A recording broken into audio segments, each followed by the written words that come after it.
Hello there, Eddie Mercado here with BloodyElbow.com, and I'm about to speak with the 11 and 1 Colby Covington as he is headed to UFC Fight Night 111 in Singapore on June 17th to take on the number 7 ranked welterweight Dong Hyun Kim. So let's give Colby a call and find out what he's been up to since his last fight, find out what he has in store for Singapore, and maybe his plans for the UFC welterweight division. What's up, Betty? Mr. Colby Covington, how are you, sir? Doing good. How you doing? I'm doing well. I'm doing well. Thank you so much for taking out the time once again. It's been a little bit since I've spoken with you last time. Yeah. You're right now 11 and 1 overall, one of American top team's top welterweights, and you're headed to Singapore for UFC Fight Night 111. How are things? Man, taking the last time since we've spoken, and I've just been improving a lot. I committed my whole life to this. I don't really do anything else but just improving and getting better every day at my craft. I dig it. I dig it. Now, you've won 3 straight, the most recent being Brian Barberena. He was the consummate underdog, always overproducing. You had a dominant performance in that one. It was in Sacramento, which is kind of your birthplace. So what did it feel like to return to your roots, so to speak? It was nice. It was like a welcome home party to go to the West Coast and where I was born in Sacramento, and it was like going home. You got a lot of warmth and support back there, and it just felt good to have all my friends and family be able to come over there and support me. And I'm glad I could put on a good performance for them. Yeah, it was a pretty dominant performance, but you really let your hands go in this one. I mean, you were really landing clean, crisp, like 3 punch combinations that we really didn't see from you in your past fights. Can you kind of speak to the evolution of your stand-up and kind of how much more comfortable you're feeling out there? Yeah, right now, I feel 100% confident in my stand-up, almost as confident in my stand-up as my wrestling. That's just how confident I am in it right now. I've worked on it for 6 years straight every day, and I've taken a new step and a new development in my step to being a well-rounded fighter and being the most dangerous fighter on the feet and on the ground. So, as far as stand-up goes, I really feel like I can stand and bang and trade with anybody in the game. And I just feel like athletically, I'm a little bit quicker than most of these guys, and they're not going to see the punches that are coming at them because I'm just more athletic. Yeah, and in the Barberena fight, before we spoke, and you said that you might even put 10 grand on yourself as a little bet for more motivation. Did you end up following through with that? No, I didn't end up following up with it, because I didn't want to get in any trouble. I didn't know. I heard it's illegal to bet on yourself or something like that. So.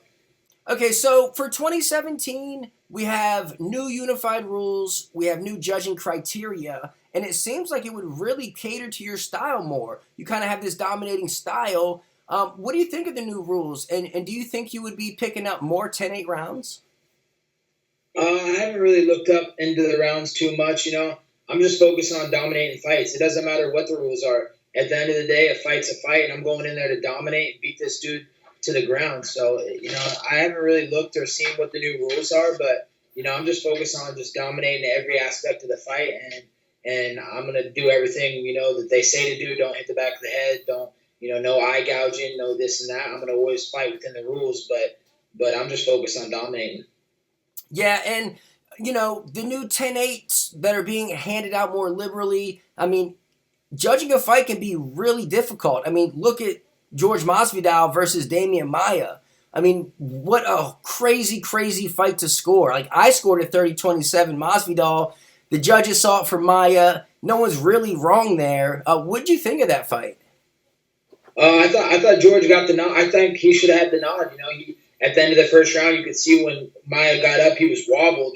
So that should have won the round for George pretty easy. Maybe even, if the guy wasn't on his back as long, he probably would have had a 10-8. But he wobbled the guy, dropped him at the end of the first. He was more effective. He did more damage in the second. In the third, he was more effective and did the more damage. All Damian did was lay on his back. He didn't really do any damage or any threatening positions with it. So I don't see how you win a fight like that. But that's been the story of George's career. He's never got the judges' nods when he beat a guy in a fight, but at the end of the day, it is what it is. You can't leave it in the judges' scorecards, like Dana White always says. Yeah, it's definitely true. Definitely a close fight. I'm sure if he could get that one back, I'm sure he would. Absolutely. Yep. But you, on the other hand, you're headed to Singapore. You fought in Brazil. You've been to Canada. You fought in China. What are your thoughts on competing in Malaysia? My thoughts are, I'm excited. Imminent victory is on the horizon. It's a foregone conclusion. Dong Hyun Kim better start looking for his next career choice. When do you head out to the other side of the world? I'm heading out this Sunday, so got to get acclimated and get adjusted. Jet lag and all that stuff, that's not going to be any type of factor in this fight. Do you think you'll hang out there a little bit after the fight and kind of see the sights and do the whole tourist thing? Yeah, for sure. It's a beautiful city, and I got a bunch of friends and family coming, so I'm going to hang out till like Tuesday and just kind of, go around this and see all the cool sights that Singapore has to offer. Okay, now your opponent, Dong Hyun Kim, the stun gun, ranked number 7 in the world right now. What do you think about finally getting a top 10 opponent? I think it's awesome. It's exciting for me. This is where I can really show what I'm capable of. This is, I've been talking a lot that I can beat anybody in the world and that I'm ready for this step. So this is an opportunity to prove that. And I've always shined in big opportunities. And, I'm just excited. Rankings don't really mean much to me. I don't really feel like rankings mean anything. So, that 7 ranking don't really mean anything. I feel like I'm a number 1 ranking. So, I'm coming to put on a good show, and I hope Dong Hyun Kim is the best he's ever been on that night so I can show how good I really am. Yeah, and the stun gun is definitely known for putting on exciting fights. He's known to be he's dangerous, but somewhat reckless on the feet and can be somewhat difficult to take down, especially keep down. What do you think of the matchup stylistically? Stylistically, I think it's a great matchup. He's reckless. He comes forward. I come forward. We both have high paces, but, he's shown that he kind of starts to slow down in the third round. I've seen in a couple of his fights where I've watched video where he's kind of slowed down against Berkman and Safany and a couple other guys. So, he's kind of getting a little bit older in age, but he take no credit away. He's a great fighter. He's beaten the who's of MMA. He's been in this game a long time, and he's got a lot of experience on his side, so that's what he's got. But he is a reckless fighter, and I'm going to take advantage of that.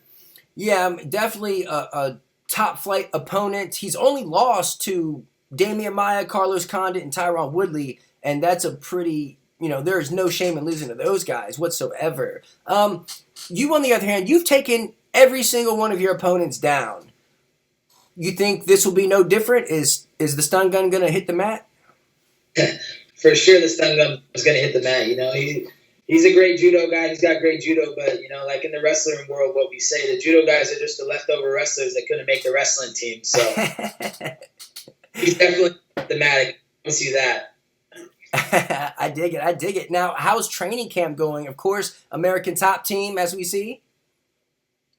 Yeah, training camp's so great, man. It's just being at American Top Team, I get the best fighters and best trainers in the world. I have such a high-level look, like, Dong Hyun Kim's a great fighter, number 7 in the world, but I get a look from George Masvidal every day, number 5 in the world. I get a look from, I've had the looks from Robbie Lawler, from Tyron Woodley. I've had all these high-level looks. So, I see that day in, day out. There's nothing he's going to bring to the table that I haven't already seen here at American Top Team. So I feel great. This is the best training camp I've ever had. I'm the best I've ever been. I'm in the greatest shape of my life. And, I'm healthy for once. That's why I'm so excited about this fight is I've went into most of my fights unhealthy. Even Barberena, I tore my MCL. I didn't want to talk about before the fight, but, wow. I just want to gut it out. And, in prior fights, fractured ribs, broken foot, this fight I'm fully healthy. There's no excuse why I can't finish Dong Hyun Kim. Okay, well, I was about to ask your prediction, and I guess that's it. You're going for the finish. I'm 100%. I'm coming for the finish. Dong Hyun Kim better be ready. He better look for that next career choice because, this is my time now. I'm in the peak of my career, the prime of my career, and I'm about to send him on his way out. Okay, now what would be next for Chaos? Beating the number 7 guy has to get you into the top 10. Who would you want after that? I'm looking for a fight that sets me up for a title shot after that, like a Robbie Lawler, Damian Maia if he's not getting a title shot. Stephen Thompson, Carlos Condit, if he's still around and not retired. Anybody in the top 5 that gets me like a title eliminator type fight, that's what I'm looking for. I'm not trying to waste no more time in my career. I'm a complete fighter now. They're going to like what you guys see out of me on June 17th. I'm an excited fighter, and I'm going to show that on June 17th against Dong Hyun Kim. I guess this is an inevitable question, but you got Masvidal. He's ranked high. You're on the come up. Would you guys ever square off in the cage? Yeah, we've talked about it. We would only square off if it was for a title fight. We're not going to – it doesn't make sense to waste time fighting when we're contenders. That doesn't make sense. We're not going to fight. We're best friends. We're brothers. We've trained together every single day for the last 6 years. So it makes no sense to fight each other. We know every ins and outs about each other's style. So we would only fight for the title. If he's got the title or I got the title, that's the only way we're fighting. I respect it. I definitely respect it. Now, who are the people that are helping you out? Your sponsors, teammates, anyone you want to give a special shout out or thank you to? Yeah, big thank you to my biggest sponsor, Maia Restaurant, the shirt I'm wearing. They're out of St. Louis. I can't thank them enough for the continued support of my career. American Top Team, I wouldn't be where I'm at without them. Dan Lambert, my manager, he's got me this fight, and, he's got me well prepared and gave me the outlet to keep improving as a fighter. Also, big thank you to my training partner, Steve Creepy Weasel Montgomery. He gave me that 6'2" look like Dong Hyun Kim, tall, lanky. So I'm going to have no problems with that style when it comes June 17th. And, my best friend, Jorge Masvidal, much love to him for always being there for me. Paulino Hernandez, my striking coach, and the best, my head coach and the best trainer in the world, Mike Thomas Brown. Can't thank that guy enough. And everybody at Part American Top Team, I love them from the bottom of my heart. I dig it. Now, real quick, for the Barberena fight, you came out to Dr. Dre. What can we expect in Singapore? I'm going to switch it up. I'm going to go with a little Eminem, That's why I grew up on the Eminem. This is what gets me hyped up. And this is, I'm going to get hyped up. There's some good words in the song talking about getting that second chance, that opportunity to show what I'm really capable of. And it's a Cinderella story, and that's exactly what I'm going to be on June 17th. It's going to be a Cinderella story. I dig it. I dig it. Well, Colby Covington, thank you so much for taking out the time. The stun gun, Dong Hyun Kim is in your crosshairs. UFC Fight Night 111, June 17th in Singapore. Best of luck to you, sir. Much love, Eddie. Thanks for having me on. Thanks for everybody at Bloody Elbow. Yes, sir. You have a good one. Have a good one, brother. So there you have it. The 11-1 Colby Chaos Covington set to take on the stun gun, Dong Hyun Kim, at UFC Fight Night 111 in Singapore on June 17th. Go check that out. And in the meantime, you can read me over at bloodyelbow.com. You can follow me on Twitter at Mercado. If you like this interview, you can subscribe to my channel right here. Subscribe to Bloody Elbow's YouTube channel right there. Check out these interviews. Now go be a good person.